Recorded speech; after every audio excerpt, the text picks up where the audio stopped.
Você vai aprender física, eu garanto.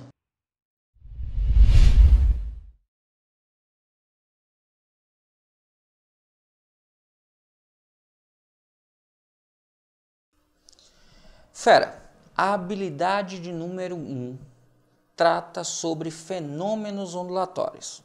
Quer que você seja capaz de reconhecer características ou propriedades de fenômenos oscilatórios ou ondulatórios, relacionando essas propriedades em diferentes contextos. Mas antes de a gente passar propriamente para os fenômenos, é importante que a gente revise a equação fundamental da ondulatória, porque como o próprio nome diz, ela é fundamental, então ela vai aparecer muitas vezes nos problemas. E aí você precisa lembrar que a onda é uma perturbação que se dá num meio. Esse meio é um meio elástico, então ele se movimenta, ou ele é vácuo, quando a onda é uma onda eletromagnética. Mas o que acontece é que você tem uma perturbação, e nessa perturbação eu tenho um transporte de energia, muito importante isso, sem que haja transporte de matéria. Então eu estico uma corda, por exemplo, e balanço uma das extremidades. Eu forneço energia para a corda e essa energia vai chegar na outra extremidade e vibrar minha mão.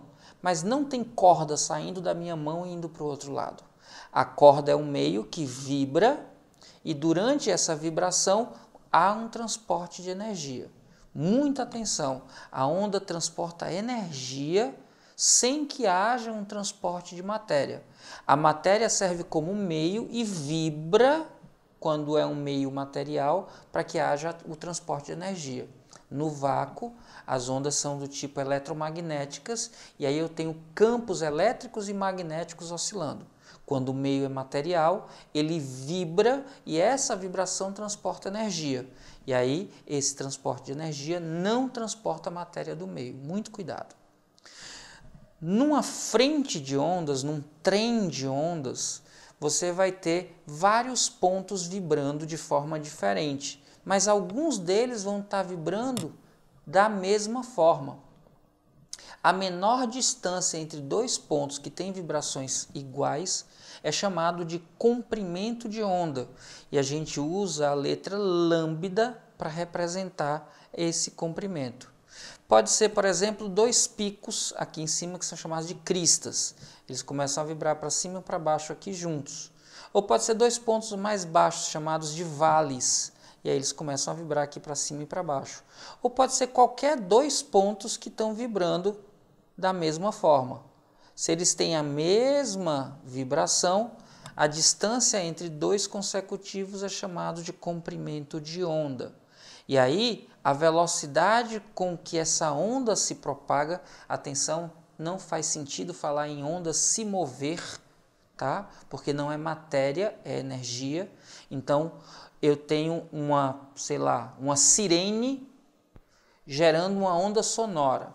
A sirene é um corpo material, então ela se move. Mas a onda sonora, por ser onda, se propaga. E a velocidade de propagação é dada por lambda vezes f. Importante, a frequência de vibração é algo que só depende da fonte geradora. Já a velocidade de propagação depende do meio onde a onda se propaga.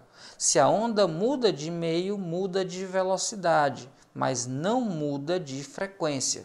Ives, mas no efeito Doppler a frequência muda? Opa, não, a gente vai já falar sobre isso, mas no efeito Doppler a onda não muda sua frequência. A percepção que se tem é que é diferente da original, mas não porque a onda mudou, mas a percepção muda por conta do movimento relativo entre os corpos. Cuidado com isso. Outro cuidado é quando você tem uma representação gráfica para falar dessa onda. Sempre olhe para o que está aqui na abscissa. Veja se o que está na abscissa é uma medida de comprimento ou se o que está na abscissa é uma medida de tempo.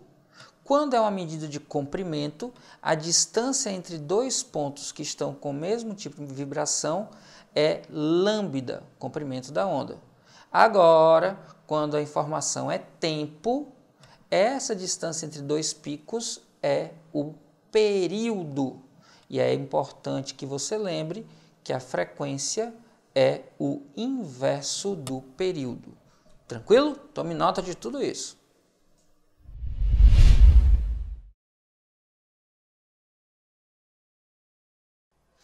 Fera. O primeiro fenômeno ondulatório que a gente precisa entender é o fenômeno da reflexão. A reflexão acontece quando a onda encontra um obstáculo e volta para o meio de origem. Presta atenção. Encontra um obstáculo e volta para o meio de origem. Como não muda o meio, também não vai mudar a velocidade.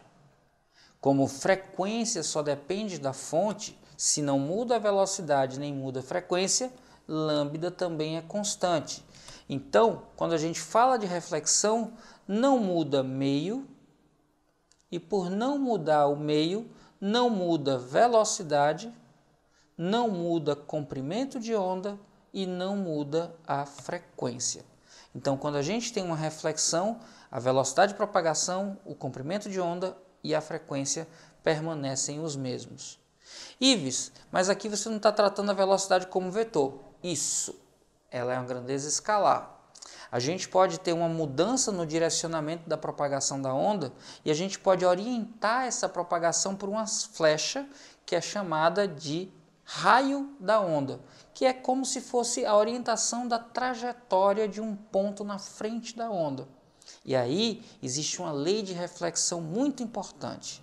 O raio que chega a uma superfície refletora, que é chamado raio incidente, RI, a linha que forma 90 graus com essa superfície, que é chamado de reta normal, e o raio que emerge dessa superfície, que é chamado raio refletido, essas três linhas pertencem ao mesmo plano. E mais do que isso, a abertura entre a normal e o raio incidente, que é chamado de ângulo incidente, e a abertura entre a normal e o raio refletido, que é chamado de raio refletido, tem mesmo valor. O ângulo de incidência e o ângulo refletido são de mesmo valor. Muita atenção e cuidado com isso. Atenção e cuidado também, porque a fase da onda pode sofrer mudança. Quer ver um exemplo? Quando a gente tem, por exemplo, cordas, e essa corda tem uma das extremidades fixas, uma parede, por exemplo, e eu começo a vibrar essa corda, se eu pegar um pulso e olhar, ele vai chegar nesse ponto fixo e ao sair dele vai inverter a sua fase. Se ele está para cima, vai até o ponto fixo e volta por baixo. Se ele está indo por baixo, ele vai até o ponto fixo e volta por cima. Mas veja que se ele vai por cima, ele volta por baixo, houve uma inversão de fase. Já quando a extremidade é livre, quando chega esse pulso na extremidade livre, ela vibra junto com a corda. E por conta disso, não há inversão de fase. Se o ponto é livre, não há inversão de fase. Se o ponto é fixo, há inversão de fase. Posso mudar a direção de propagação com uma superfície espelhada? Posso, mas não mudo o meio, nem mudo a velocidade de propagação, nem o comprimento de onda, nem a frequência. Tranquilo?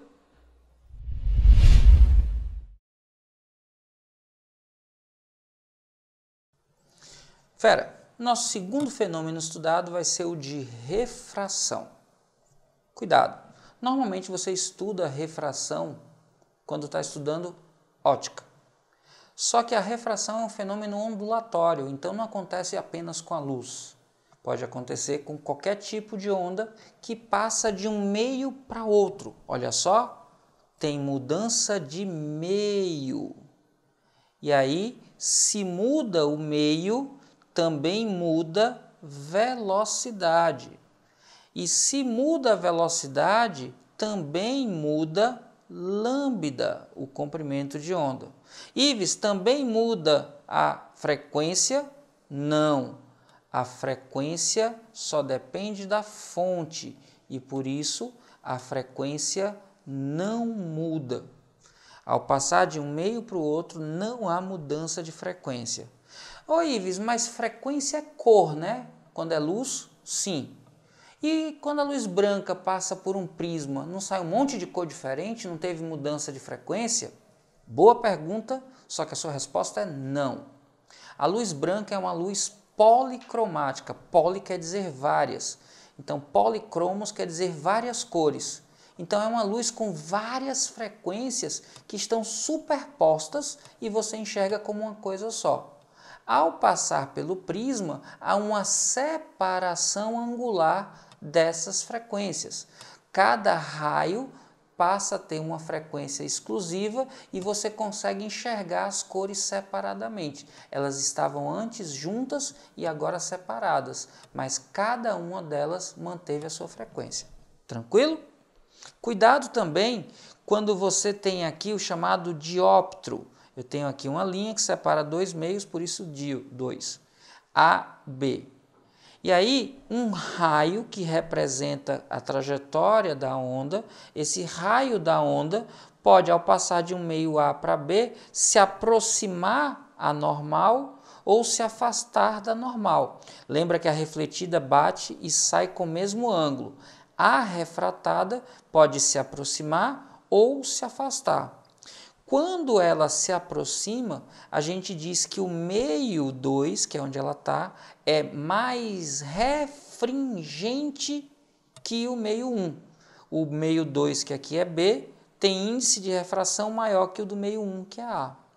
Quando esse raio se afasta da normal, a gente diz que o meio 2, que aqui é o B, é menos refringente que o meio 1, que é A.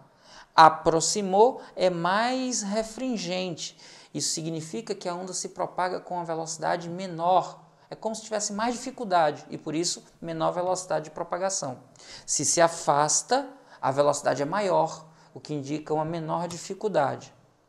Em particular, quando a gente fala de luz, o índice de refração absoluto de um meio é a comparação entre duas velocidades. A velocidade da luz no vácuo, que é representada por C, e a velocidade da luz no meio, que é representada por V. Como C é uma constante, quanto maior for essa velocidade, menor será o n.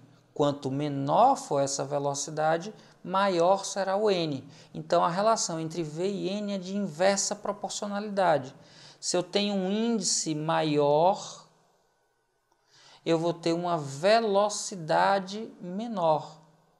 Ora, o lambda que aparece aqui, já que a frequência não muda, vai variar com a variação da velocidade. Se a velocidade diminui, o lambda também fica menor. E a gente sabe que se a velocidade diminui, eu aproximo o raio da normal. Então, essa abertura aqui, que é chamada de ângulo de refração, diminui. Mas o ângulo não diminui de forma proporcional. O que diminui de forma proporcional é o seno do ângulo. Então, muita atenção. Onde o meio é mais refringente, a velocidade de propagação é menor, o comprimento de onda é menor e o seno do ângulo formado com a normal é menor. Agora, se do contrário o valor de n é menor, todas as outras grandezas são maiores, aumentam. Então, onde n diminui, V aumenta, lambda aumenta, seno aumenta. Então, o n é inversamente proporcional ao V, é inversamente proporcional ao lambda e é inversamente proporcional ao seno do ângulo. V e lambda são diretamente proporcionais, V e seno do ângulo também são diretamente proporcionais. A lei matemática que relaciona tudo isso é chamada lei de Snell-Descartes. A lei de Snell-Descartes fala que o índice do meio 1 multiplicado pelo seno do ângulo formado com a normal é igual ao índice do meio 2 multiplicado pelo seno do ângulo formado com a normal no ângulo de refração.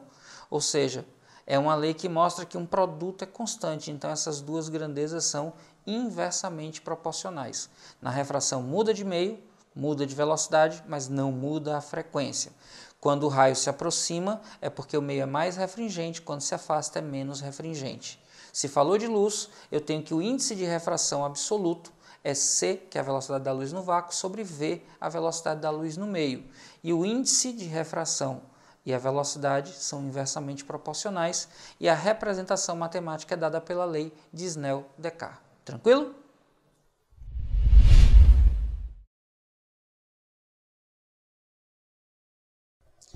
Polarização.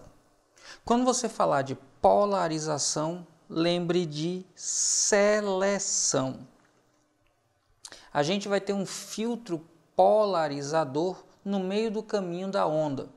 E a onda, ao atravessar esse polarizador, vai ter apenas vibrações que estão de acordo com esse filtro possíveis. Então imagine uma onda que tem vibrações para todos os lados e que chega nessa fenda. As vibrações que não estão alinhadas com essa fenda não conseguem atravessar o polarizador. As que estão alinhadas conseguem. E aí, por conta disso, há uma seleção e apenas parte das vibrações passam pelo polarizador. Então, sem polarização é sem seleção. Você pode ter, por exemplo, vibração para cima ou para baixo. Você pode ter vibração para um lado para o outro. Você pode ter vibração para um lado e para o outro aqui. Em todas as direções. Ao passar por essa linha, eu seleciono apenas vibrações que estão de acordo com o polarizador é que passam. Então, após, eu tenho uma seleção. A polarização é um fenômeno que seleciona parte da vibração. E aí, o que acontece é que a intensidade que está associada ao quanto de energia está sendo transportado, diminui quando você passa. Isso porque nem toda a energia vai continuar o caminho, só aquela energia associada à direção de seleção. E existe uma lei matemática chamada lei de Mallet, se escreve Malus, mas se pronuncia Mallet, que quando você tem uma dupla polarização, em que o primeiro eixo é chamado de polarizador e o segundo de analisador. E esses eixos formam um ângulo aqui entre eles, chamado ângulo de defasagem. A intensidade luminosa que sai do analisador é dado pelo produto da intensidade luminosa que entra no primeiro polarizador vezes o cosseno ao quadrado do ângulo da defasagem. E aí uma coisa que é muito importante. O cosseno varia de 0 a 1. Ele é 0 quando o ângulo é de 90 graus. Então, se esses dois polarizadores forem ajustados de forma a formar 90 graus, ficarem perpendiculares, não sai nada do lado de cá. É por isso que se você pegar dois filtros polarizadores e colocá-los formando 90 graus, não atravessa a luz e ele fica uma mancha escura. Isso é utilizado para reduzir radiação, por exemplo, em óculos, em vitrines, e isso também pode ser utilizado no cinema 3D. Mas em todos os casos, uma coisa que você tem que lembrar sempre, a polarização é exclusiva das ondas transversais. Ondas transversais são aquelas que a direção da vibração é perpendicular à direção da propagação. Só ondas transversais sofrem polarização. A luz é uma onda transversal, como toda onda eletromagnética, então ela sofre polarização. O som é uma onda longitudinal, então o som não sofre polarização. Tranquilo? Como é que o cinema 3D funciona? Eu não sei se você já foi ao cinema 3D e se foi, teve a curiosidade de tirar o óculos durante a exibição do filme. Não dá para assistir ao filme sem o óculos, porque a imagem parece que está o tempo todo borrada. Na verdade, o que está acontecendo é que existem duas imagens que estão muito próximas uma da outra e por isso dá aquele efeito de borrado. Ives, por que existem duas imagens? Porque o nosso cérebro compõe o mundo ao nosso redor em 3 dimensões porque nossos olhos não olham para o mesmo lugar. Existe uma pequena inclinação entre os pontos que cada olho vê. Um olho vê a frente e o outro vê o lado. E aí quando você olha para as coisas, o cérebro monta isso em 3 dimensões. Para provocar esse efeito no filme, todas as cenas são gravadas com 2 câmeras que têm um ângulo, que é o ângulo que corresponde à diferença dos nossos olhos. E as 2 imagens são mandadas juntas. Quando você olha a olho nu, as 2 imagens chegam nos 2 olhos e isso provoca essa ideia de borrado. Quando você coloca o óculos, cada uma das lentes possui uma polarização diferente. E essas polarizações formam 90 graus. Por quê? Porque como formam 90 graus, se eu emitir 2 imagens que também estão polarizadas formando 90 graus, aqui no exemplo azul está polarizado na horizontal, ela consegue atravessar 100% por esse olho, mas ela é barrada 100% para esse outro olho. Já a vermelha, que está polarizada verticalmente, passa 100% por esse olho e é bloqueada 100% por esse outro. Ou seja, cada olho vai enxergar apenas uma das 2 imagens. E aí o cérebro vai compor a ideia de imagem em 3D.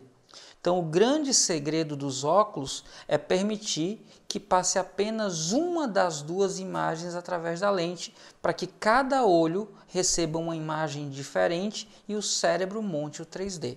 Tranquilo?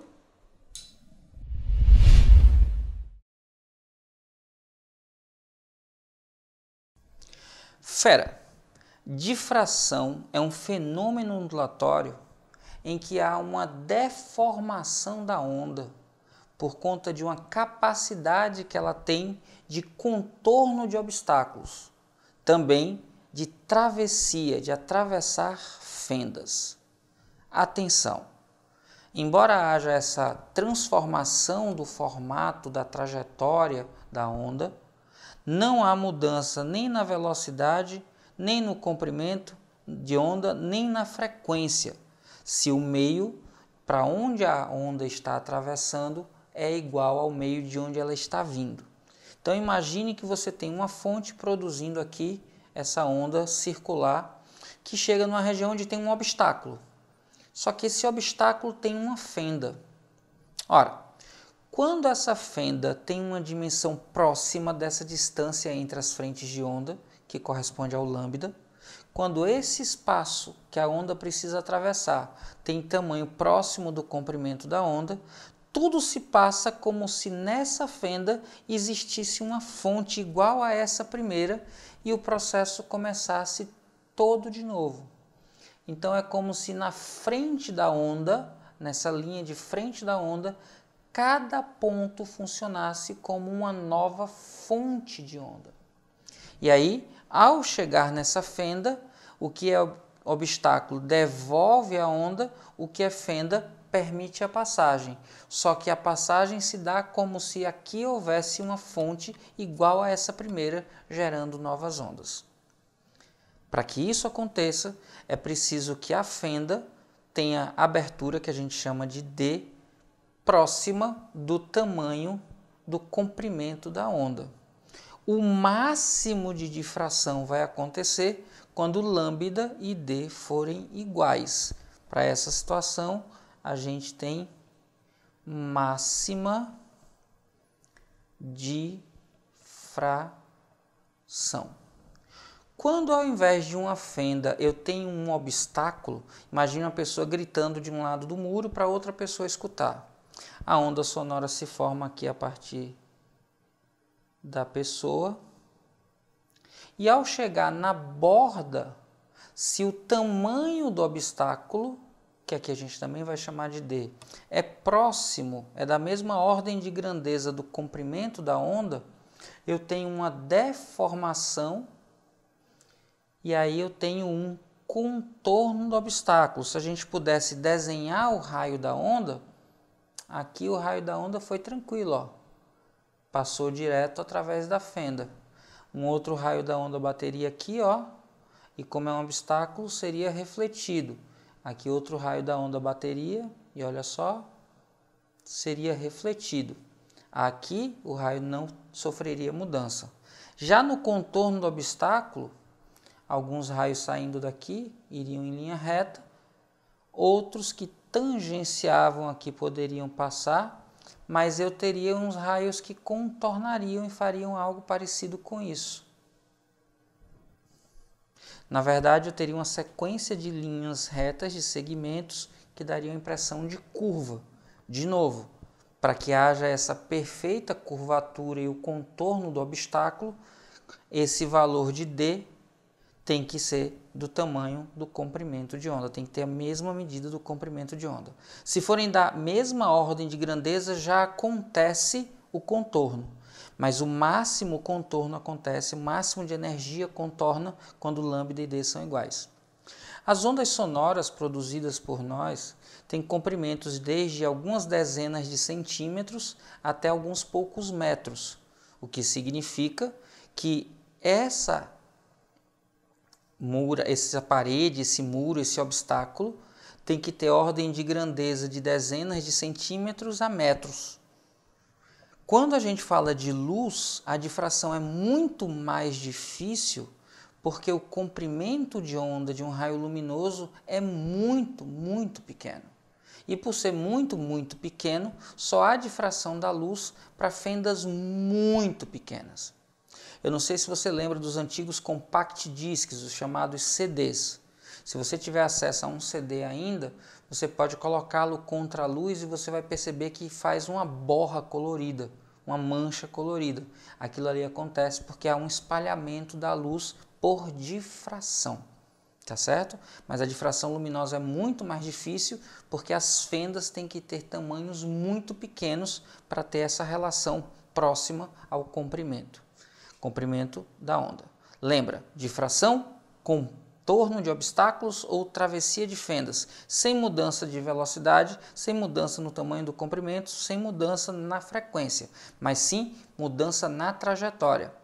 Acontece nas fendas como se no espaço da fenda existisse uma nova fonte, e acontece nos obstáculos onde é a formação da onda que permite que o som, por exemplo, se propague contornando uma parede ou um muro.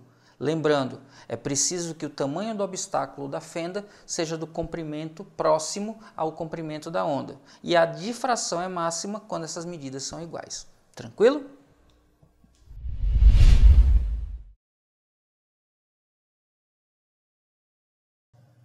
Fera, atenção.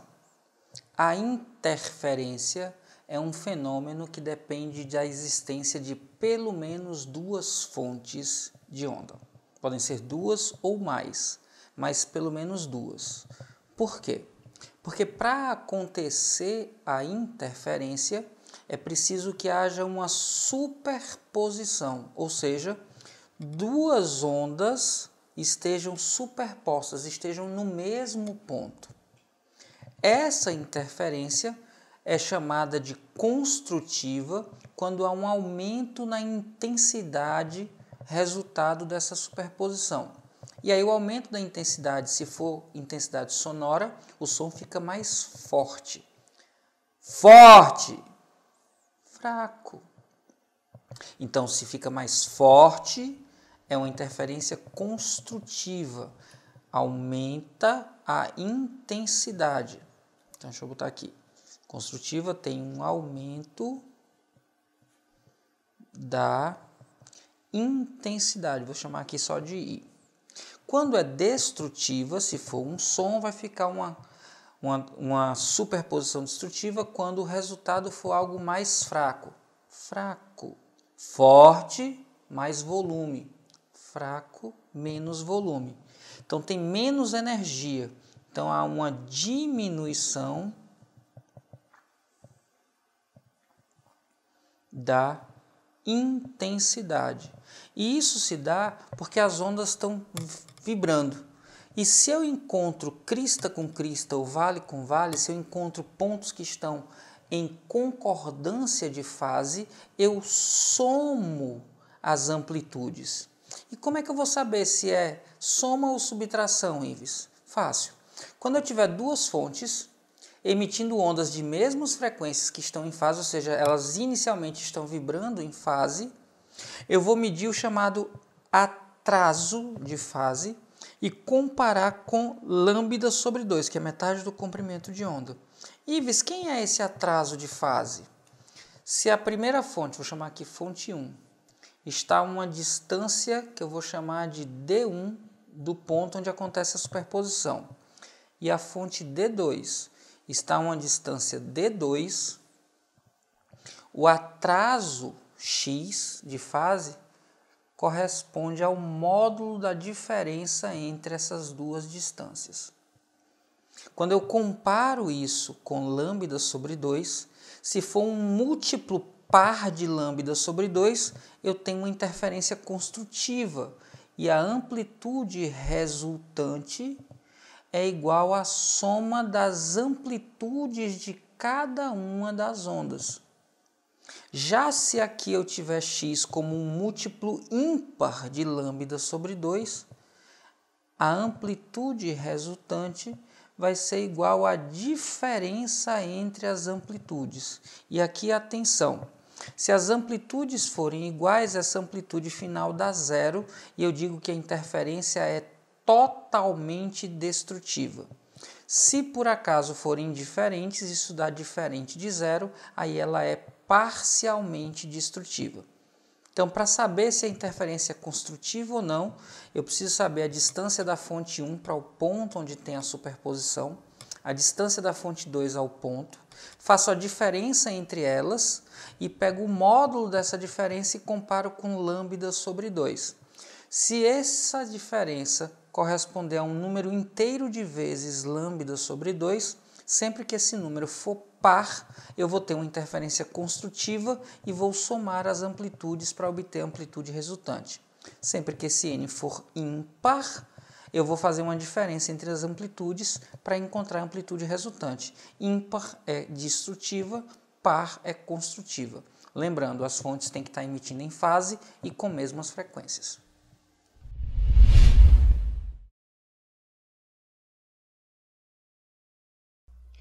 Atenção, fera! A ressonância é um fenômeno ondulatório de troca de energia. Na verdade, eu transfiro energia. A ideia de troca parece que A está mandando para B e B está mandando para A, mas é um processo de transferência de energia de uma fonte para um receptor, que às vezes é chamado simplesmente de observador.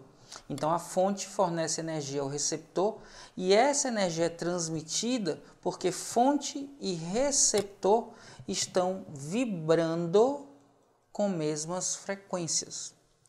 Ora, é muito importante que você perceba a diferença de ressonância para interferência. Faltou até aqui um acentozinho, tá, fera? Ressonância, eu tenho uma fonte e um receptor. E essa fonte vibra na mesma frequência que o receptor e, por conta disso, transfere energia para ele. Na interferência, eu tenho duas ou mais fontes e as ondas se superpõem em um ponto do espaço. Atenção e cuidado. Na ressonância, uma fonte, um receptor. Na interferência, mais de uma fonte. São 2, 3, 4. E na ressonância, a fonte fornece energia para o receptor.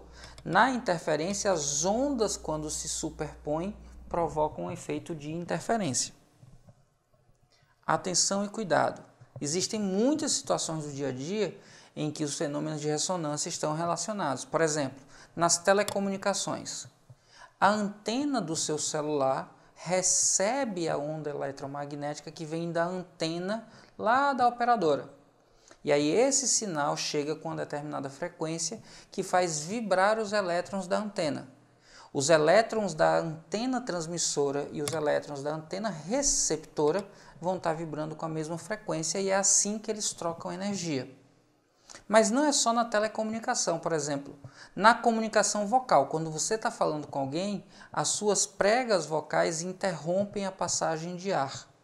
E a pessoa que recebe o som tem uma película elástica que vibra dentro do ouvido chamada tímpano. Então, quando você está aqui a prega vocal, quando ela abre, aumenta a pressão de ar, quando ela fecha, diminui a pressão de ar. E aí a onda sonora, ao chegar num tímpano, quando tem mais pressão, deforma mais ele. Quando tem menor pressão, deforma menos. E essa vibração do tímpano tem a mesma frequência da abertura e fechamento das pregas vocais. E aí acontece uma transmissão de energia nessa situação. Também é importante que a gente saiba que existe uma situação que a gente chama de colapso de estruturas. Eu não sei se você já assistiu algum vídeo aqui na internet em que uma pessoa tenta quebrar uma taça usando a própria voz. Para que isso aconteça, diferente do que a maioria das pessoas pensam, o grito não precisa ter muito volume. O que ele precisa é conseguir, com a voz, ajustar a frequência sonora para a chamada frequência natural do corpo.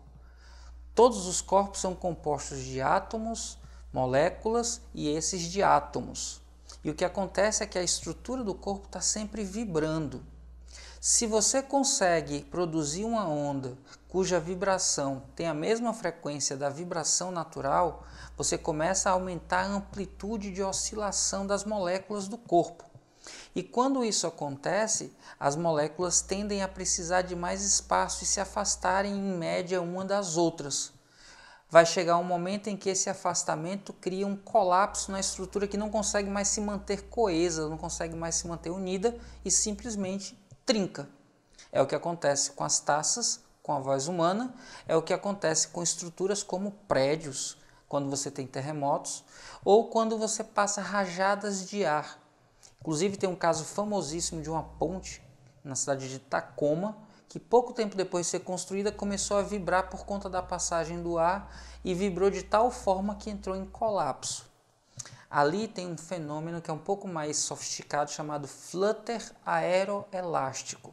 Mas para vocês, por enquanto, basta pensar como o ar passou e vibrou a ponte e transferiu energia até que ela entrou num colapso de estrutura. Tudo isso acontece porque existe uma fonte e um receptor, e fonte e receptor estão trocando energia. A fonte está transferindo energia para o receptor porque eles vibram com a mesma frequência. Isso é ressonância.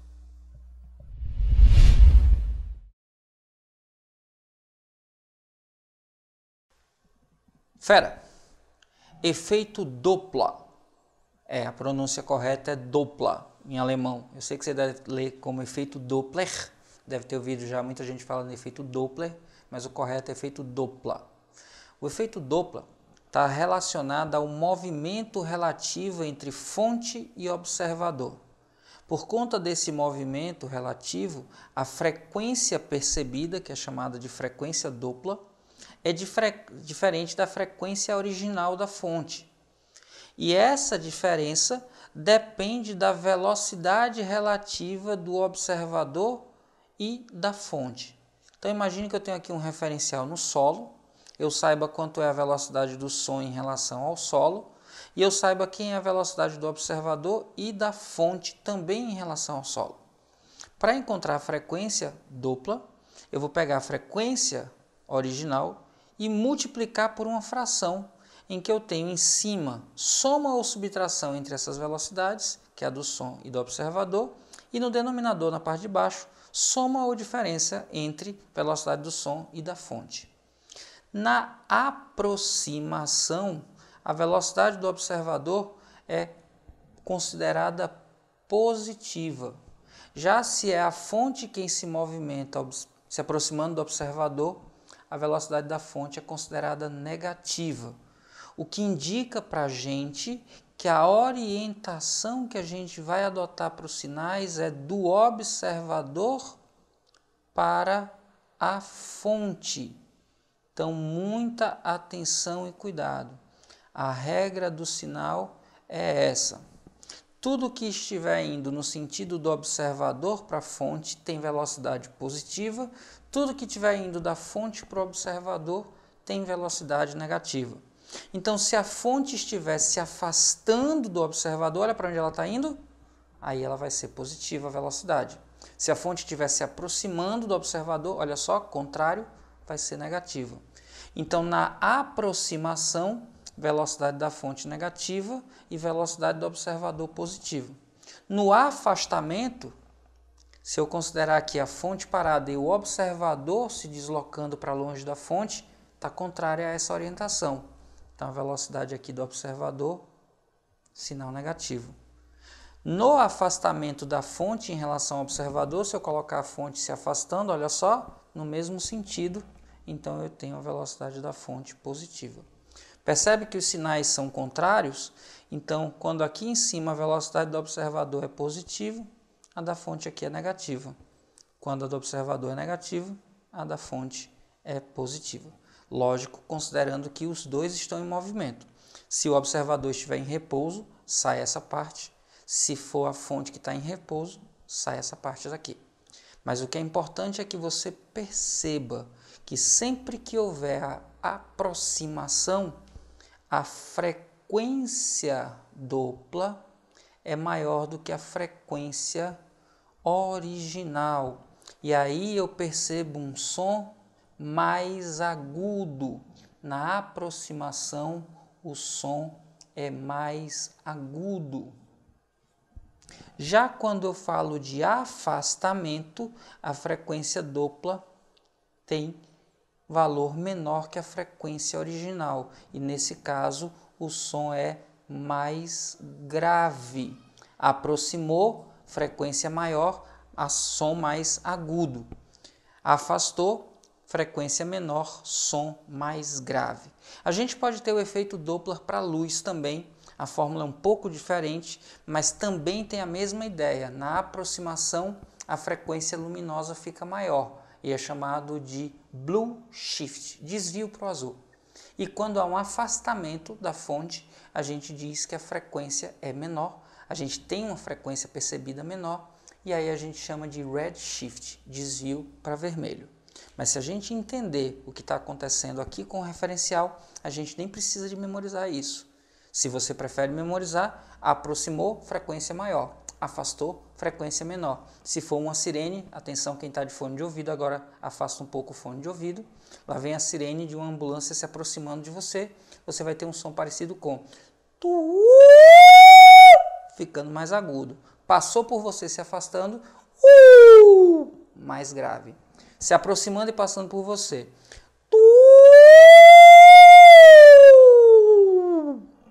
Tranquilo? Uma manifestação comum das torcidas em estádios de futebol é a ola mexicana. Os espectadores de uma linha, sem sair do lugar e sem se deslocarem lateralmente, ficam de pé e se sentam, sincronizados com os da linha adjacente.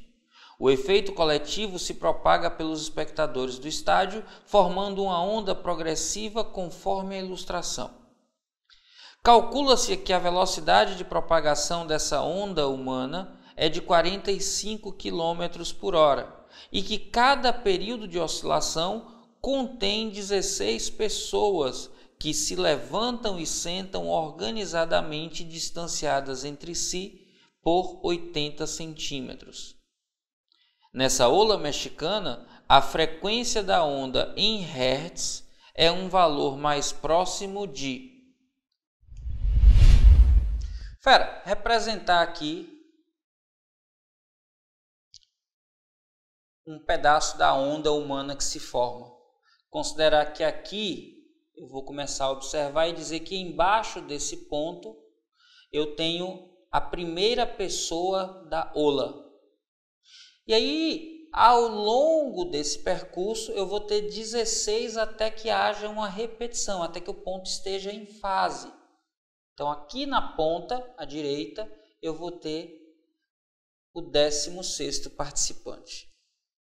Ora, se eu tenho entre o primeiro e o 16º uma certa distância, quantas distâncias eu tenho aqui?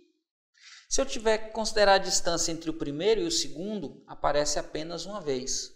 Se eu tiver que considerar a distância entre o primeiro e o terceiro, eu tenho duas distâncias.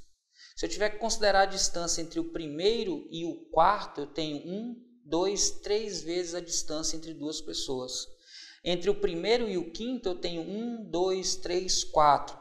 Perceba então que eu tenho sempre um intervalo a menos do que o número do último considerado. Então, entre o primeiro e o 16º, eu tenho 15 intervalos entre pessoas. E diz a questão que a distância entre duas pessoas consecutivas é de 0,8 metros. Eu tenho então que entre o primeiro e o 16º são 12 metros a distância que separa. Perceba que essa distância é o que a gente chama de comprimento da onda. A questão diz para a gente também que a velocidade de propagação dessa onda é de 45 km por hora. E a questão nos pergunta quanto é a frequência e pede que essa frequência seja aproximada e dada em hertz.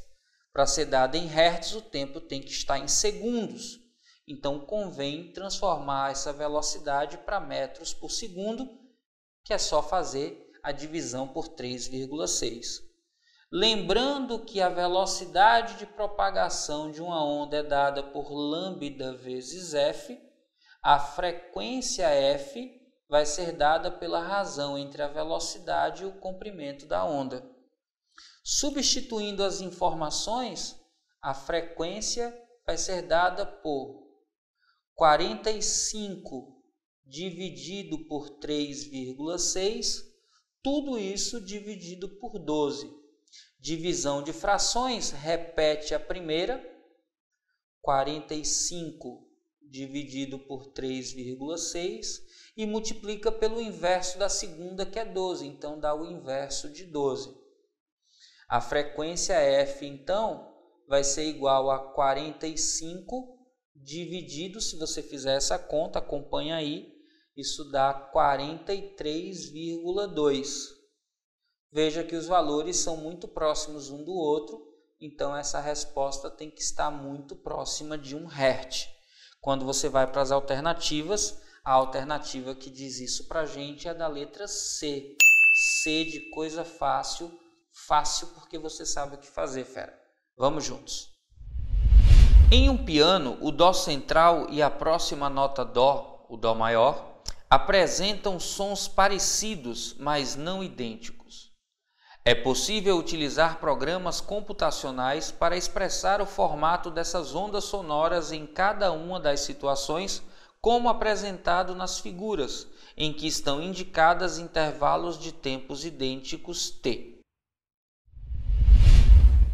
Fera, dá uma olhada nessa imagem e perceba que o que muda do Dó central para o Dó maior é que a repetição do padrão é mais rápida no Dó maior do que no Dó central. Só isso aí, ó, já dá uma ideia de que o Dó maior deve ter algo mais rápido acontecendo e frequência é uma medida de rapidez, então a frequência dele já é maior. Mas vamos por partes para fazer com calma essa questão. Olhando para a figura, a gente vê que entre dois picos consecutivos há uma medida t de tempo. Então, o intervalo de tempo t corresponde ao período. Isso mesmo, o período é o intervalo de tempo para que haja uma repetição. Ao período no Dó, que eu vou chamar de Dó central, vou chamar aqui Dó C. E aí eu vou chamar isso aqui de TC, para ser período do Dó central. E esse mesmo intervalo de tempo, o intervalo de tempo T, na segunda figura, perceba que corresponde, olha aí na figura, corresponde a 2 repetições. Então, esse intervalo corresponde a 2 vezes o período do Dó maior. Isso quer dizer, então, que T vale TC, o intervalo de tempo T é igual ao período do Dó central, e que esse mesmo T é 2 vezes o período do Dó maior, que eu vou chamar de Tm. M de maior, C de central. Ora, Isso significa que eu posso igualar essas duas coisas aqui, ó, e dizer que o período do Dó central é 2 vezes o período do Dó maior.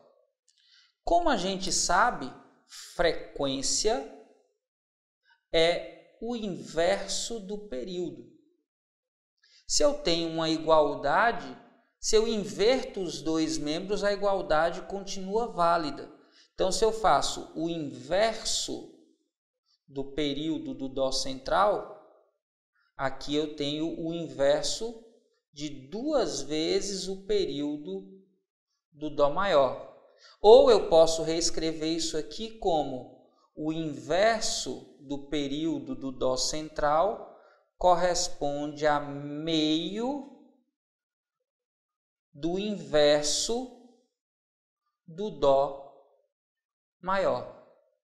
Ora, mas o inverso do período é a frequência. Então, eu posso escrever que a frequência do Dó central corresponde à metade da frequência do Dó maior. Aqui está multiplicando, aqui também está multiplicando. Então, é 1/2 da frequência. Atenção com isso e cuidado, tá, fera? Essa informação permite responder o que ele pede. Ele quer saber qual a razão entre a frequência do Dó central e a frequência do Dó maior. Comparando essas duas frequências, eu tenho que a frequência do Dó central é metade da frequência do Dó maior. Então, eu tenho metade da frequência do Dó maior dividido pela frequência do Dó maior, eu posso simplificar e o resultado disso aqui é 1/2. E a alternativa que diz isso para a gente é a de aprovação. Só de bater o olho na figura, você já tinha como perceber que na figura 2, o mesmo período de tempo t faz com que eu haja uma repetição de 2 padrões. Então, eu tenho o dobro da velocidade, eu tenho o dobro da frequência. Então, a frequência do maior é o dobro da do central. Então, o central é metade da do maior. Alternativa correta, letra A. Nossa pele possui células que reagem à incidência de luz ultravioleta e produz uma substância chamada melanina, responsável pela pigmentação da pele. Pensando em se bronzear, uma garota vestiu um biquíni, acendeu a luz de seu quarto e deitou-se exatamente abaixo da lâmpada incandescente. Grifa isso, fera. Incandescente. Após várias horas, ela percebeu que não conseguiu resultado algum. O bronzeamento não ocorreu porque a luz emitida pela lâmpada incandescente é de... Fera, que veja que lá no início ele fala que os melanócitos, que são as células responsáveis pela produção de melatonina, eles reagem à incidência de luz ultravioleta. Quando você liga uma lâmpada incandescente, lembra que a incandescência é a possibilidade de geração de luz a partir de fontes que tenham altas temperaturas. Ora, se tem alta temperatura, a gente está falando aí que vai liberar predominantemente, além da luz visível, radiação do tipo infravermelha. Então, olha só, a lâmpada incandescente, ela predominantemente libera radiação infra. E isso, infra é abaixo.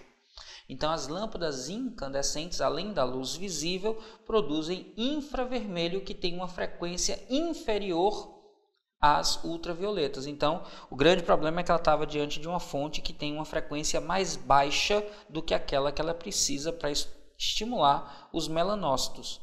Então, a alternativa que diz isso para a gente é da letra B, que fala que a lâmpada incandescente é uma lâmpada de baixa frequência. Baixa frequência para o objetivo desejado, que era o de ficar estimulando os melanócitos. Para isso, ele precisaria de ultravioleta, e a incandescente libera predominantemente luz visível e infravermelho. Tranquilo? Alternativa correta, letra B, B de boazinha, essa foi bem tranquila.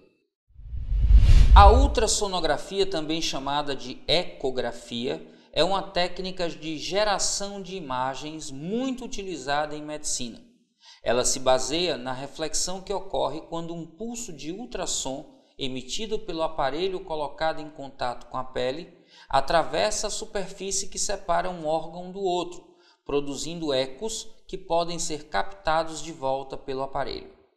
Para a observação de detalhes no interior do corpo, os pulsos sonoros emitidos têm frequências altíssimas, de até 30 MHz, ou seja, 30 milhões de oscilações a cada segundo. A determinação de distância entre órgãos do corpo humano, feita com esses aparelhos, fundamenta-se em duas variáveis imprescindíveis. Olha aí, quando a gente fala de ecolocalização, localização por eco, entenda eco aqui como sinônimo de reflexão. A gente tem um aparelho que emite, a gente tem uma fonte que emite uma onda e um obstáculo devolve essa onda, reflete essa onda, e a fonte, ao receber a reflexão, sabendo de algumas informações, consegue detectar a posição, a distância desse anteparo, desse obstáculo, desse objeto. Esse é o princípio de funcionamento do radar, esse é o princípio de funcionamento do sonar e esse é o princípio de funcionamento dos exames por ecografia. Grafos está ligado à imagem, então formação de imagem obtida por reflexão de ondas. Atenção, você sabe dizer a diferença de radar e sonar? Lembra, sonar, som, radar, rádio. Sonar, som, utiliza a reflexão de ondas mecânicas. Radar, onda de rádio, mas não só de rádio, mas onda de rádio você lembra de ondas eletromagnéticas. Então, quando você tem, por exemplo, um golfinho ou um morcego que emite ultrassons, ondas mecânicas, o princípio de funcionamento é o sonar. Quando você tem um aparelho que aqueles guardas utilizam para medir velocidade de automóveis nas rodovias, eles utilizam ondas eletromagnéticas, então você tem um radar. Quando você faz uma ecografia, você quer marcar pontos, localizar posições, medir distâncias a partir da reflexão.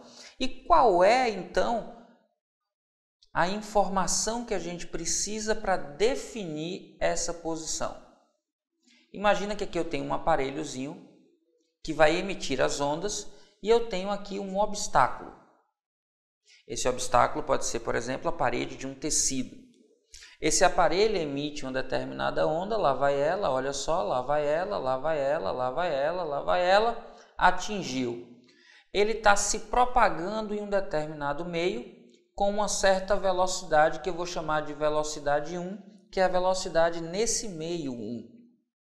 Ao atingir o obstáculo devolve a onda para o mesmo meio.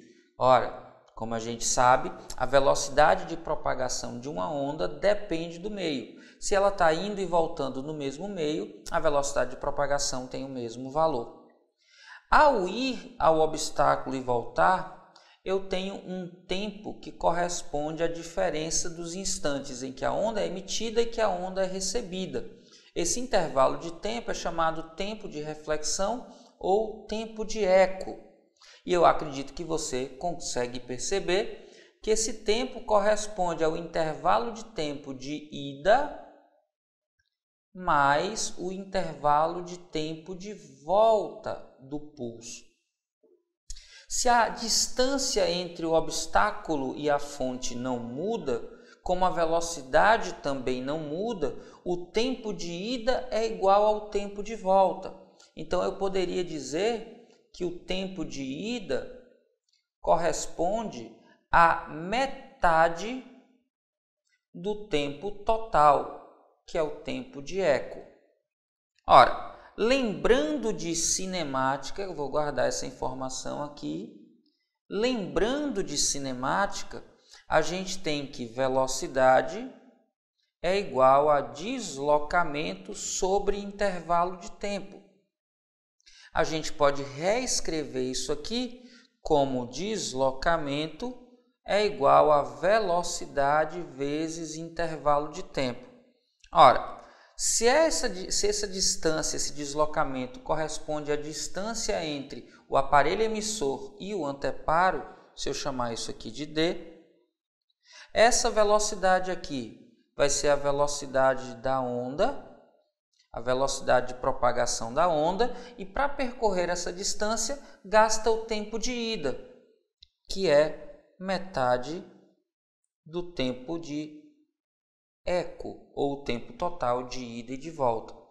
Perceba então que se você quiser saber quanto é a distância que separa o objeto da fonte que emitiu a onda, você precisa conhecer a velocidade de propagação da onda neste meio e precisa conhecer o intervalo de tempo para que a onda vá e volte. Com velocidade e tempo, você consegue definir quanto é a distância. Só com isso aqui, a gente já sabe que a resposta da questão é a letra D, que diz a velocidade do som no interior dos tecidos e o tempo entre os ecos produzidos pelas superfícies dos órgãos. Opa, mas ele está falando em plural. Por que isso? Presta atenção agora. Imagina que eu tenho aqui o meu aparelho de novo e eu tenho agora dois tecidos.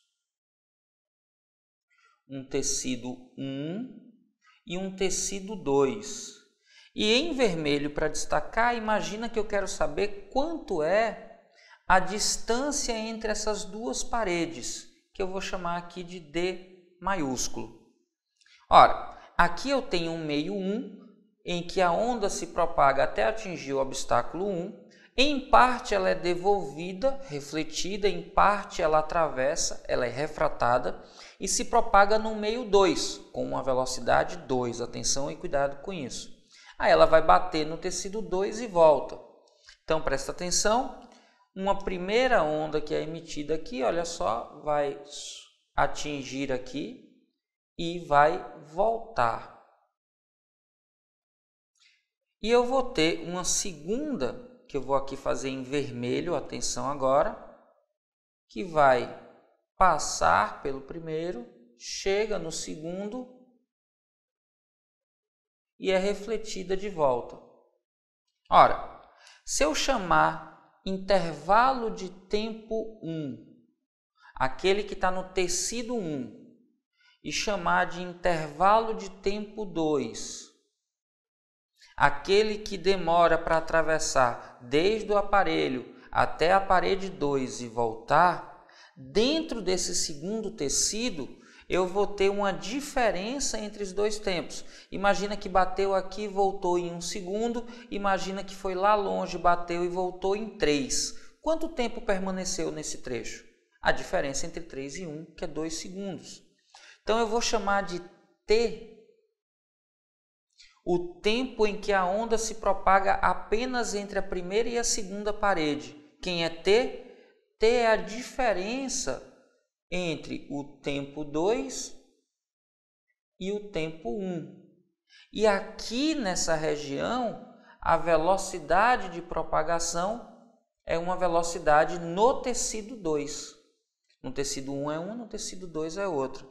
Então, se eu quiser saber quanto vale esse valor D, atenção agora, fera, a distância D entre os dois tecidos é igual à velocidade de propagação neste segundo meio,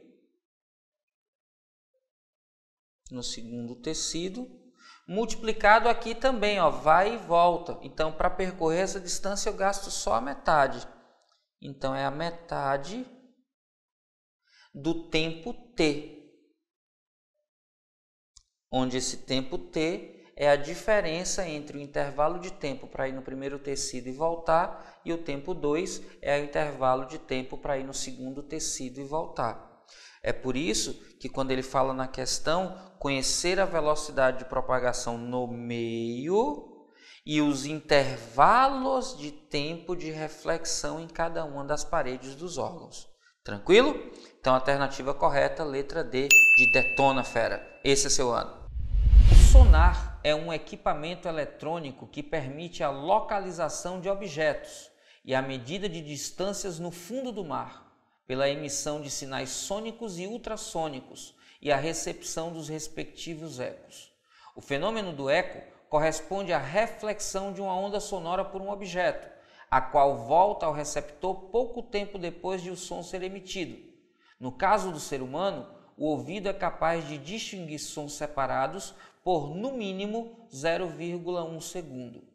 Considerando uma condição em que a velocidade do som no ar é 340 metros por segundo, qual é a distância mínima a que uma pessoa deve estar de um anteparo refletor para que se possa distinguir o eco do som emitido? Para começar, a primeira coisa que a gente precisa entender é que quando falou de eco, falou de reflexão. Então, falou em eco, lembre de reflexão.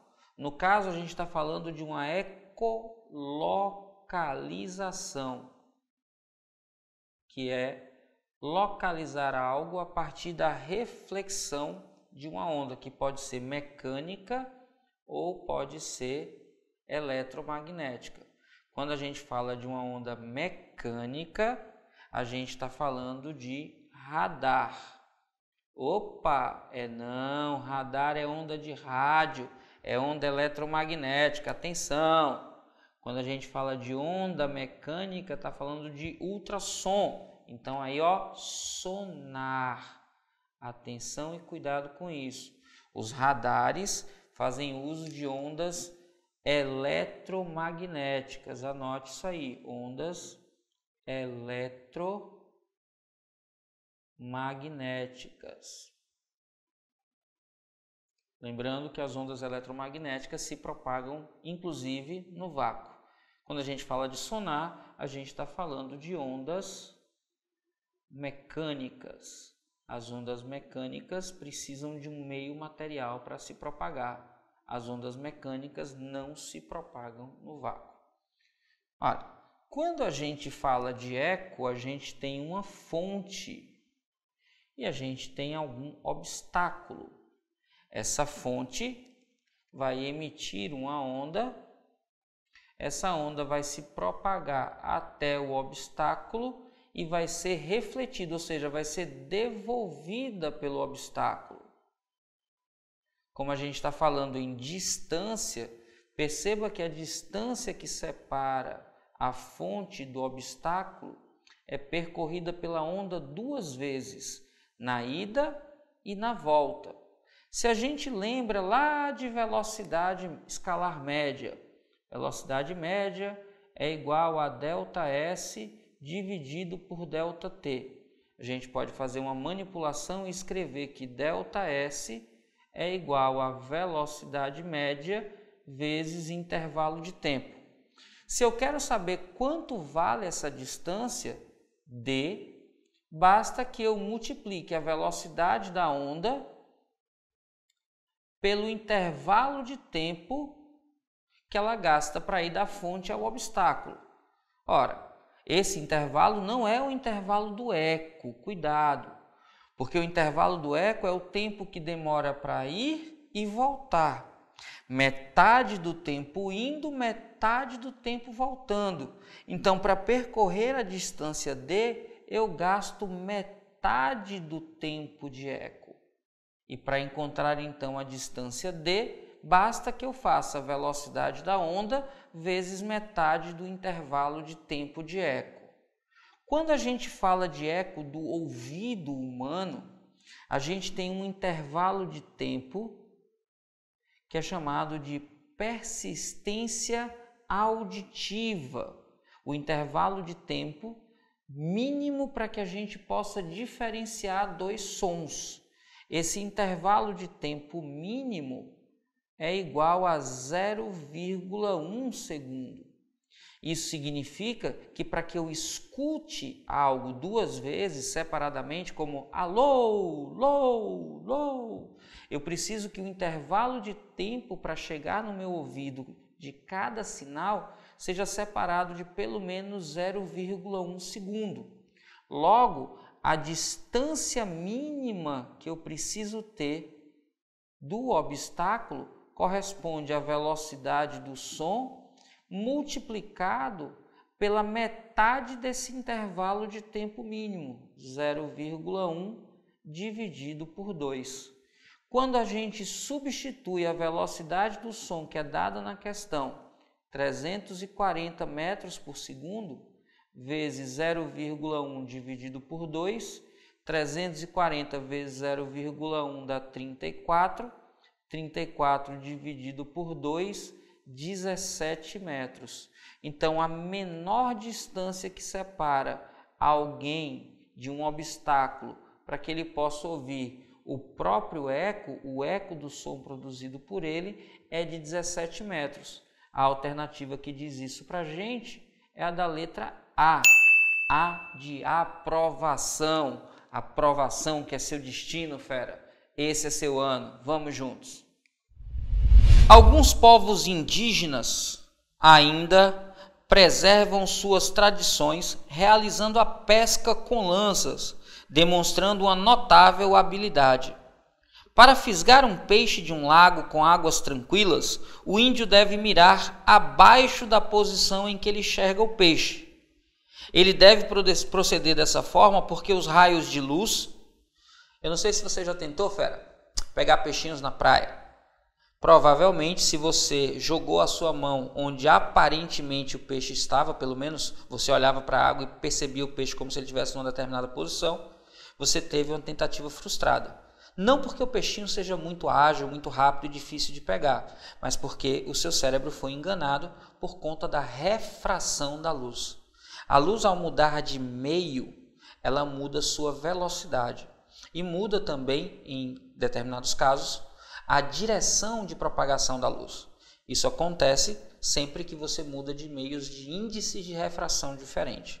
Quando você passa da água para o ar, o raio de luz se afasta da normal à superfície. E como o cérebro da gente está acostumado da experiência prática dele a perceber a luz em propagação retilínea, ele imagina o peixe num lugar onde ele não está de fato. Então, sabendo disso, os índios precisam arremessar a lança um pouco abaixo do que onde parece estar o peixe. Lembrando que os olhos são receptores de luz, que a gente enxerga a luz que chega dos objetos, que podem ser objetos luminosos ou iluminados, luminosos quando produzem a própria luz, iluminado quando eles refletem a luz de outros objetos luminosos. Então, a pessoa, para enxergar, recebe a luz do peixe. Isso quer dizer que o peixe ou produz ou reflete a luz. Como o peixe não produz luz própria, ele reflete luz e essa luz desvia a trajetória quando passa da água para o ar. Então, se a gente pega a frase, ele deve proceder dessa forma, porque os raios de luz refletidos pelo peixe, alternativa correta, letra E. Refletidos pelo peixe desviam sua trajetória quando passam da água para o ar. Alternativa correta, letra E, de eita poxa, coisa fácil. Precisava lembrar que a luz desvia quando passa da água para o ar, que o olho recebe essa luz e que essa luz vem do peixe, que por ser uma fonte secundária, reflete luz. Então, alternativa correta, mais uma vez, letra E, de eita poxa, coisa fácil. Ao contrário dos rádios comuns AM ou FM, em que uma única antena transmissora é capaz de alcançar toda a cidade, os celulares necessitam de várias antenas para cobrir um vasto território. No caso dos rádios FM, a frequência de transmissão está na faixa dos megahertz, ondas de rádio, enquanto que para celulares a frequência está na casa dos gigahertz, micro-ondas. Quando comparado aos rádios comuns, o alcance de um celular é muito menor. Considerando as informações do texto, o fato que possibilita essa diferença entre propagação das ondas de rádio e as de micro-ondas é que as ondas de rádio são... Vamos aqui representar o espectro eletromagnético. Imagina que a gente tivesse aqui uma seta para colocar a representação. Essa seta indica o sentido do aumento das frequências. Aqui no cantinho a gente tinha as primeiras ondas eletromagnéticas como ondas de rádio. Então eu vou colocar aqui R. Aqui também por perto a gente teria umas frequências que a gente chama de frequências de TV. Um pouco maiores a gente chegaria nas frequências de micro-ondas. A partir dessa frequência a gente já começa a ter uma diferença. Essas três frequências são produzidas por excitação quando elétrons estão oscilando nas antenas. Mas esses elétrons não estão mudando de camada portante, eles estão só aumentando a amplitude de oscilação e gerando ondas eletromagnéticas. A partir das ondas que a gente chama de infravermelho, infra é abaixo, é menos que a luz visível, eu já começo a ter saltos, os elétrons começam a mudar de camadas e emitir essa radiação. A gente chega aqui na luz visível, a menor frequência que o olho da gente consegue perceber é o vermelho, por isso que abaixo do vermelho é infravermelho, e a maior frequência que a gente enxerga é o violeta. Por isso, acima da luz, a primeira onda que a gente tem é a ultra é acima, violeta. Essas três, infravermelho, luz visível e ultravioleta, são produzidas por elétrons que estão dando saltos quânticos entre as camadas de valência. Acima da ultravioleta, a gente tem a radiação que a gente chama de radiação X, e ainda maior a frequência a gente tem as radiações do tipo radiação gama. Importante, quanto mais para a direita a gente está, maior é a frequência. Então, vou colocar aqui uma frequência F grande e menor é o comprimento de onda. Então, eu vou botar aqui um lambda pequeno. Do lado de cá, a gente tem uma pequena frequência e a gente tem grande comprimento de onda. Então, vou colocar aqui lambda grande. Então, atenção e cuidado com isso. Do lado esquerdo, eu tenho menores frequências. Como a quantidade de energia de cada pacotinho que a gente chama de fóton é função dessa frequência, a energia que é transportada é proporcional à frequência, é dado por uma constante que a gente chama constante de Planck, multiplicado pela frequência. Quando a frequência é menor, eu tenho aqui uma energia menor por fóton. Aqui do lado direito, como a frequência é maior e a energia por fóton é proporcional à frequência, eu tenho uma energia maior. Uma outra coisa que a gente percebe é que como o comprimento de onda é menor e está transportando mais energia, eu tenho mais poder de penetração. Então, as radiações X e as radiações gama têm máxima penetração.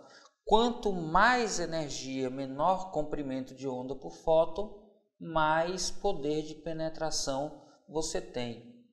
Também a gente tem a radiação X e a radiação gama e a radiação ultravioleta também como radiação ionizante. Por isso que elas são tão nocivas para tecidos vivos. Agora, do lado de cá, atenção agora, a gente tem mais difração. Isso mesmo, fera. A gente tem mais contorno dos obstáculos. Quando a gente tem ondas de maior comprimento, fica mais fácil que haja o contorno de obstáculos. Então, por conta da difração, é possível contornar obstáculos do dia a dia, como, por exemplo, pequenas elevações, prédios, carros, pessoas. Então, quando a gente fala de ondas de rádio, por exemplo, as ondas de rádio de menor frequência conseguem atingir distâncias maiores porque contornam mais facilmente os objetos. Então, o contorno de obstáculos fica facilitado. Obstáculos. Isso por conta da difração. Lembra que a difração ela é máxima, atenção, a difração ela é máxima quando o tamanho D do obstáculo ou da fenda é igual ao comprimento da onda que está contornando o obstáculo. É por isso que quando a gente tem comprimentos maiores, é mais fácil de que haja a difração, porque com comprimentos de onda maiores a gente contorna obstáculos macro, como por exemplo um prédio, ou uma abertura de uma janela, ou abertura de uma porta.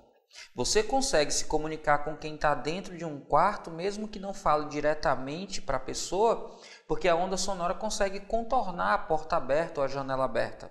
Mas você não consegue enxergar quem está lá dentro se você não estiver de frente ou se não tiver alguma coisa para refletir a luz. Porque a luz, como tem uma frequência muito maior e um comprimento de onda muito menor do que o tamanho da fenda, não difrata ao passar por ela. Para que a gente consiga difratar luz, a gente precisa de espaços muito pequenos, diferente do que a gente tem na maioria das situações do dia a dia. Tranquilo? Então, muita atenção com isso, porque as antenas de celular, a atenção da quarta geração, usam frequências de micro-ondas. Lá na primeira geração, a gente usava frequências de rádio. E aí, quando as frequências eram de rádios, a gente tinha um número menor de linhas disponível, mas em compensação precisava de menos antenas, porque como as ondas de rádio sofriam mais difração e contornavam mais os obstáculos, era mais simples de conseguir o sinal. Hoje, com as frequências de micro-ondas, a gente tem um número muito maior de linhas disponível. Contudo, como a frequência é maior, é mais difícil o contorno de obstáculos, eu preciso muito mais de antenas do que antes. É por isso que a infraestrutura de micro-ondas é mais cara, porque eu preciso colocar muito mais antenas disponíveis. Quanto maior a frequência, mais antenas disponíveis para refletir o sinal eu vou precisar. Tranquilo? Como a questão fala exatamente sobre as antenas e o porquê delas em cada caso serem melhor ou piores, quando a gente fala de frequência de megahertz comparada à frequência de gigahertz, mega é milhão, giga é bilhão. Mega é uma frequência menor. Se a frequência é menor, mais fácil de acontecer difração, mais fácil de contornar obstáculos, e com isso a gente chega na alternativa correta, que é a letra B. A letra B que diz que as ondas são mais capazes de contornar uma diversidade de obstáculos, como árvores, edifícios e pequenas elevações. Então a alternativa correta, letra B, B de boazinha, B de tranquila, B de fera. Esse é o seu ano. Vamos juntos. Ao diminuir o tamanho de um orifício atravessado por um feixe de luz, passa menos luz por intervalo de tempo. E próximo da situação de completo fechamento do orifício, verifica-se que a luz apresenta um comportamento como ilustrado nas figuras. Ora, fera, quando você olha aí, você percebe que à medida que vai diminuindo o espaço, o orifício, você vai tendo menos raios de luz passando de um lado para o outro. Só que na última figura acontece um fenômeno de espalhamento. E esse espalhamento a gente já sabe que está associado à difração. Quando a gente tem uma onda atravessando um orifício, um espaço vazio, atravessando uma região, contornando um obstáculo, sofrendo um espalhamento, a gente tem uma difração. Eu queria só chamar a atenção para uma coisa nessa figura. Observe que nas duas primeiras figuras, os traços estão representando os raios de luz que atravessam a fenda. Já na terceira figura, essas curvas representam as frentes de onda. Muito cuidado com isso para não achar que os raios de luz estão curvados. Na verdade, a terceira representação é a representação das frentes de onda. Aí diz, sabe-se que o som, dentro de suas particularidades, também pode se comportar dessa forma. Que forma? Essa forma de contorno de obstáculo e travessia de fendas. O som também sofre difração. Inclusive, é mais fácil ao som, em situações do nosso cotidiano, sofrer difração, porque o comprimento de onda do som é bem maior que o comprimento de onda da luz. E para que haja máxima difração, é preciso que o tamanho do obstáculo ou o tamanho da fenda tenha comprimento, tenha distância, tenha tamanho semelhante ao do comprimento da onda.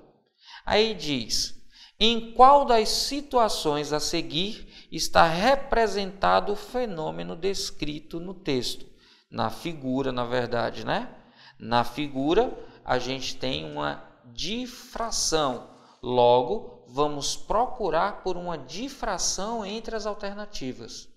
Na letra A, ele diz: ao se esconder atrás de um muro, um menino ouve a conversa dos seus colegas.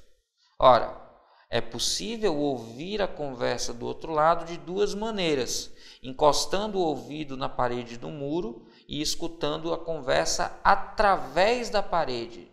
Se atravessa a parede, a gente tem uma refração. E também podemos escutar porque o som contorna o muro. Se é um contorno ou espalhamento, a gente tem uma difração. Então, essa letra A poderia ser a nossa resposta? Sim, porque a gente pode escutar por difração. Mas como também poderia ser uma refração, bora dar uma olhada nas outras alternativas. Na letra B, ele fala: ao gritar diante de um desfiladeiro, uma pessoa ouve a repetição do próprio grito. Alô, lô, lô. Isso é um eco. E eco está associado à reflexão. Na letra C, a gente tem: ao encostar o ouvido no chão, um homem percebe o som de uma locomotiva antes de ouvi-lo pelo ar. Som é uma onda mecânica e longitudinal. Por conta disso, em meios mais densos, se propaga mais rapidamente. Como o solo é mais denso do que o ar, ao passar de um meio para o outro, a gente tem refração. Ao passar do ar para o solo, o som se propaga mais rapidamente nele. Então, a gente tem aí falando sobre refração. D diz: ao ouvir uma ambulância se aproximando, uma pessoa percebe o som mais agudo do que quando ela se afasta. Quando uma fonte sonora está se aproximando, à medida que se aproxima, as frentes de onda nos atingem com intervalos cada vez menores. Então, a gente tem uma percepção da frequência aumentada. Quando a fonte sonora está se afastando, o intervalo de tempo entre duas frentes é cada vez maior. Então, a gente percebe a frequência diminuindo. Ora, se a gente tem um movimento relativo entre fonte e observador, a gente tem um fenômeno do efeito Doppler. Muita atenção com isso. Escreve Doppler, mas como é alemão, pronuncia efeito Doppler. A letra E diz para a gente: ao emitir uma nota musical muito aguda, uma cantora de ópera faz com que uma taça de cristal se despedace. É possível, utilizando ondas sonoras, colapsar estruturas físicas rígidas. É o que acontece com o vidro, é o que pode acontecer com uma ponte, é o que pode acontecer com qualquer corpo que tenha frequência de ressonância igual à da nota. Ressonância é uma transferência de energia que acontece quando dois sistemas vibram com frequências iguais. Então, a letra E está falando sobre ressonância. A única alternativa que de fato fala sobre a questão da difração é a alternativa A. Por isso, o correto nessa questão é A, de aprovação. Aprovação que é seu destino, fera. Vamos juntos. Ao assistir pela televisão a uma corrida de Fórmula 1, a Bigobal percebe que sempre que há uma mudança na tomada da câmera e o carro deixa de ser visto de frente, se aproximando da câmera, e passa a ser visto por trás, se afastando da câmera, há uma mudança significativa no ronco do motor. A Bigobal, num primeiro momento, até acredita erradamente que esse fenômeno estaria associado a uma troca de marcha no câmbio do carro. Contudo, pensando mais um pouco, identifica que o fenômeno físico que melhor explicaria o ocorrido. A alteração no som percebida no motor é melhor explicada pelo... quando o carro está se aproximando, ele percebe o som de um jeito. Quando o carro está se afastando, ele percebe o som de outro. Então veja que quando existe movimento relativo entre a fonte, que é o carro, e o ouvido, ou no caso o microfone, que é quem é o observador, a gente tem uma frequência percebida de forma diferente daquela que é emitida. Qual é o único efeito que explica isso? Isso, fera, efeito Doppler. É o efeito Doppler que justifica o fato de percebermos a frequência de forma diferente. E por que isso acontece? Porque quando há uma aproximação, as frentes de onda começam a chegar mais rapidamente. Porque quanto mais próximo, menos tempo uma frente de onda precisa gastar para chegar até o observador. Isso faz com que eu perceba uma frequência aumentada. Já quando existe um afastamento, as frentes de onda demoram mais tempo para chegar até o microfone. E por conta disso eu tenho uma percepção de diminuição da frequência. Então você vai olhar nas alternativas aquela que fala sobre o efeito Doppler, sobre o movimento relativo e que fala sobre essa diferença de percepção da frequência motivada pelas frentes de onda. E a única alternativa que fala isso está na letra C, que diz mudança no intervalo de tempo entre a chegada de duas frentes de onda sonora provocada pela mudança na velocidade relativa entre o carro e o microfone. É exatamente isso. Aproximando-se do microfone, aumenta a frequência, afastando-se do microfone, diminui a frequência. Dá um efeito mais ou menos parecido com isso. Lá vem o carro. Tom, chegou no microfone, passou por ele. Tom, esse ronco mais grave que parece que reduziu a marcha. Alternativa correta, letra C, C de coisa fácil, fácil, tranquilo. Esse é seu ano, fera. Vamos juntos. Os radares comuns transmitem micro-ondas que refletem na água, gelo e em outras partículas na atmosfera. Podem assim indicar apenas o tamanho e a distância das partículas, tais como gotas de chuva. O radar Doppler, além disso, é capaz de registrar a velocidade e a direção na qual as partículas se movimentam, fornecendo um quadro do fluxo de ventos em diferentes elevações. Nos Estados Unidos, a NEXRAD, uma rede de 158 radares Doppler, montada na década de 1990 pela Diretoria Nacional Oceânica e Atmosférica, permite que o Serviço Meteorológico Nacional emita alertas sobre situações do tempo potencialmente perigosas com um grau de certeza muito maior. O pulso da onda do radar, ao atingir uma gota de chuva, devolve uma pequena parte de sua energia numa onda de retorno, que chega ao disco do radar antes que ele emita a onda seguinte. Os radares da NEXRAD transmitem entre 860 e 1.300 pulsos por segundo na frequência de 3.000 MHz. No radar Doppler, a diferença entre as frequências emitidas e recebidas pelo radar é dado por variação da frequência igual a 2 vezes velocidade relativa sobre velocidade da luz no vácuo, multiplicando tudo isso a frequência original, onde U é a velocidade relativa entre a fonte e o receptor, C a velocidade da onda eletromagnética e F a frequência emitida pela fonte.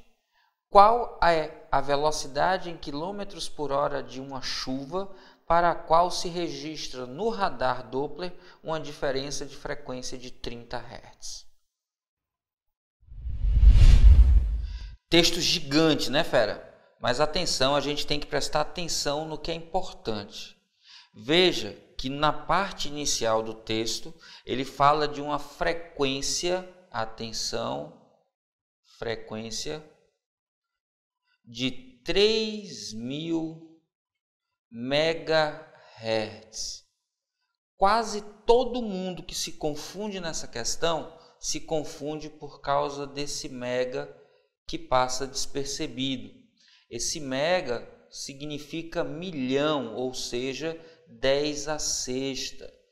A frequência, então, em unidades do sistema internacional seria 3.000 vezes 10 à sexta Hz. Se você não presta atenção nesse detalhe, já era. Aí ele diz também para a gente qual é a expressão que a gente deve utilizar. Talvez você tenha achado essa expressão um pouco diferente da que você está acostumada para efeito Doppler, mas no Doppler Fizeau, quando a gente usa ondas eletromagnéticas, a expressão é essa. Ele está chamando de U e pede a velocidade, que é exatamente esse U. Eu vou chamar aqui de V, sobre C, que é a velocidade da luz no vácuo, e isso aqui está multiplicando o valor da frequência original. Ele diz para a gente qual é o valor de C. O valor de C, ele diz que é 3 vezes 10 à oitava metros por segundo. E ele diz para a gente quanto é essa variação da frequência percebida pelo radar. A variação da frequência é igual a 300 Hz. Perceba que se você não nota o mega, quando você colocasse nessa expressão, em um dos lados, no lado do ΔF, ia estar em Hertz, e do outro lado, no lado da frequência, ia estar em megahertz. Então, eu não teria aqui unidades compatíveis e ia dar problema na hora de resolver. E a pergunta dele é quanto vale a velocidade, atenção, em quilômetros por hora. Muito cuidado com isso, porque Hertz é a unidade do sistema internacional, metros por segundo também. Quando eu tenho Hertz de um lado, Hertz do outro, velocidade e velocidade da luz no vácuo tem que estar na mesma unidade. Se aqui a velocidade da luz está em metros por segundo, aqui a velocidade V também vai estar. Tranquilo? Muito cuidado com essas unidades. Aqui a gente não tem muito o que fazer. Essa questão deu todas as informações e tudo que a gente precisa é, na verdade, relacionar os dados com a expressão dada. Substituindo no lugar de ΔF, eu tenho 300. A velocidade é o que eu estou procurando encontrar, 2 vezes essa velocidade, dividido pela velocidade da luz, 3 vezes 10 elevado à oitava. E isso tudo 3.000 vezes 10 à sexta. Se eu suprimir essas 3 casas decimais aqui, eu posso escrever como 3 vezes 10 elevado, sempre que a vírgula está correndo da direita para a esquerda, o coeficiente diminui e por isso eu aumento no expoente. Eu fico então aqui com 3 vezes 10 à nona. Quem está dividindo pode passar multiplicando, quem está multiplicando passa dividindo, e aí eu vou ter que 2 vezes V é igual a 300, que multiplica 3 vezes 10 à oitava, tudo isso dividido por 3 vezes 10 à nona. Simplificando esse 3 em cima com esse 3 embaixo, o 9 do expoente do denominador, ao passar para o numerador, passa menos 9. Eu vou ter então que 2 vezes a velocidade é igual a 300 vezes 10 elevado a menos 1. 300 vezes 10 elevado a menos 1 é a mesma coisa que simplificar aqui dividindo por 10. E aí eu fico que 2 vezes a velocidade é igual a 30. A velocidade, então, vai ser igual a 30 dividido por 2, 15. Agora, muita atenção e cuidado. Uma das alternativas dá como resposta 15. Só que a gente viu aqui no início que pelas unidades que a gente está substituindo, esse 15 aqui é 15 metros por segundo. Muito cuidado, porque a unidade que ele quer na resposta é quilômetros por hora. Então, esse metros por segundo, eu tenho que escrever aqui como quilômetros por hora. E aí eu preciso me lembrar que para passar de metros por segundo para quilômetros por hora, eu multiplico por 3,6.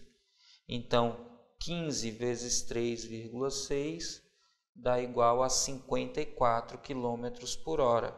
A velocidade que eu estou procurando, 54 km por hora, aparece na alternativa D. D de detona, fera. Esse é seu ano. Vamos juntos.